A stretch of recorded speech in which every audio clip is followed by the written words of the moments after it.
एते सस्ता हेगला सोना रूपा आज ही किणतु नचेत परे पस्तेबे तेबे ता पूर्वर भिडियोटी को शेष पर्यंत निश्चित देखंतु। चैनल रे नुआ थिले चैनल टी को सब्सक्राइब करी पाखरे आସୁଥିବା बेल आइकन को ऑन करी रखंतु, जहा फଳରେ एभଳି लेटेस्ट न्यूज सर्वप्रथमे आपण माने देखि परिबे।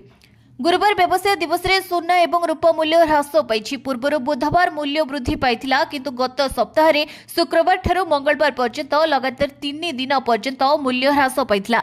मूल्यवान धातु मूल्य उपरे सर्वशेष अपडेट अनुसार 24 कैरेट सोनार 10 ग्राम पिछा 1300 रु अधिक ह्रास पाई, जितेबेले 1 किलोग्राम रूपार मूल्य 4000 रु अधिक ह्रास पाई। India bullion and jewellers association अनुसार 24 कैरेट सोनार 10 ग्राम मूल्य बुधवार दिन 1,23,884 ह्रास पाई 1,22,561 रे पहुंची।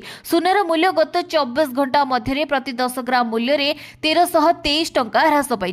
सेबरे 22 कैरेट सोनार मूल्य प्रति 10 ग्राम मूल्य रे 1212 टंका ह्रास पाई 1,12,266 टंका होईछि। 18 कैरेट सोनार मूल्य प्रति 10 ग्राम मूल्य रे 992 टंका ह्रास पाई 10 ग्राम मूल्य रे 91,921 टंका होईछि। 1 किलोग्राम रूपार मूल्य प्रति किलोग्राम मूल्य रे 1,58,120 ह्रास पाई 1,54,113 टंका होईछि। रूपार मूल्य प्रति किलोग्राम मूल्य रे 4,007 टंका ह्रास पाई।